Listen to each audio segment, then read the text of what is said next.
This is Chris Kell with step 2 of your lower body injury prevention routine, stretches and mobility.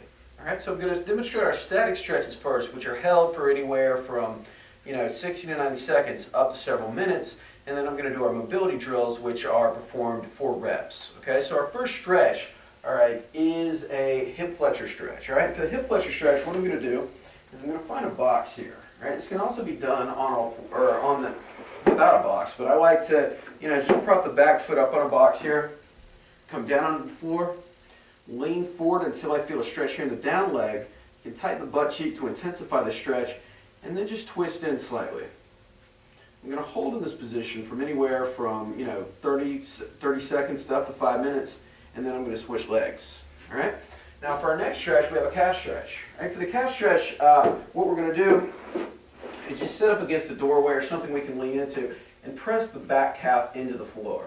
All right, I'm just pressing in, I'm just holding here, I'm feeling the stretch in the back calf here. And what I can do to kind of accentuate different sides is press to the outside to get the outer calf, press to the inside, kind of shift my weight into the inner toes to get the inside, and again, just hold for the prescribed amount of time.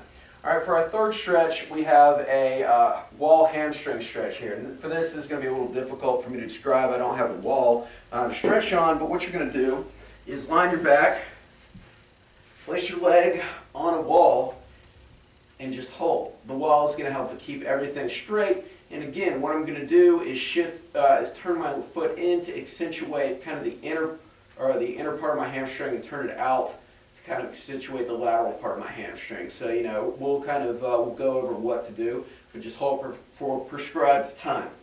Now our next stretch is called a pigeon stretch. Right? For the pigeon stretch, what I'm going to do is cross my leg in front, straighten back leg out behind me. I'm going to attempt to rotate this knee on the floor. So I'm just holding here, kind of holding upright to intensify the stretch.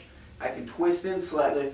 And one cue with this stretch, you want to hold your foot down. A lot of people that are tight, the hip's going to try to come into internal rotation. It's going to move this way. Okay, so I'm just holding it out here. I'm twisting in until I feel a pronounced stretch here. I'm just holding, again, for prescribed time. Now, let's see what we've got next. For our next stretch and for our last stretch, we have a knee-to-knee pull-in. Right? For this, we're stretching the internal rotators of the hip. So what I'm going to do is just line my back here, spread my legs apart, knees are bent, and just try to press my knees together. You're not going to feel a very pronounced stretch with this, but it is working. You'll feel kind of a stretch in the inner thighs here. You can move it out a little bit more to kind of get this to intensify the stretch. And again, just hold for prescribed time. Okay, so those are our static stretches. Now, when we're doing mobility drills, as opposed to holding for a set amount of time, we want to perform anywhere from 10 to 20 reps. And our first exercise with that in mind is a Spider-Man. All right, so for the Spider-Man, I'm going to come into a push-up position here. I'm going to bring one leg way out to the side here. I'm going to take my elbow closest to the leg that is outside. I'm going to try to touch the ground. I'm just holding here for 1 or 2 seconds, and I'm coming back up. Again, 10 to 20 reps on one side. I'm going to switch sides, 10 to 20 reps on the other side. All right, my next exercise is what is called an ankle drive. All right, for the ankle drive, I'm going to set up against the wall. I'm up against the wall here. What I'm going to try to do is just push my knee out over my toe and sit back on this front heel. All right, I want to come to the point to where my foot starts to come off the ground, but I don't want to let that happen. I want to come to the point to where I kind of feel a stretch down here. I'm trying to push out over my small toes here. So I'm pushing the knee out a little bit outward this way. Pause at the top for 1 to 2 seconds and come back. Pause at the top. So to intensify this, to make this a little bit, to kind of increase the range of motion, you want to move your foot in a little bit. That'll allow you to drive out a little bit farther over the toe and just hold. This is not one where you're going to feel an intense stretch.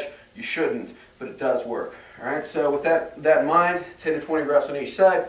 And for our final exercise, we have what's called a rock back. Okay, so for the rock back, I'm going to spread my legs wide here. Okay, I'm just my hands are directly on my shoulders. I'm picking this spot about 10 degrees in front of me here, and I'm spreading my legs pretty wide. All right, I want to find a slight arch in my back here. This is what is called a neutral spine, and I want to maintain this throughout the entirety of this exercise.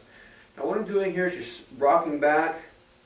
I'm sitting into my heels until I lose this arch. Okay, once I lose this arch, I'm going to come back and I'm going to start over. And I want to try to maintain this. Release, let my hips sink into my heels here. Just kind of release tension, hold, and come back. Again, anywhere from 10 to 20 reps here, as prescribed by, whatever we tell you to do. And with these, with the stretches, you're just going to do one set. With the mobility drills, you want to do them as many times as possible. Generally 2 to 3 sets, but again, we'll give you specific instructions with that as well.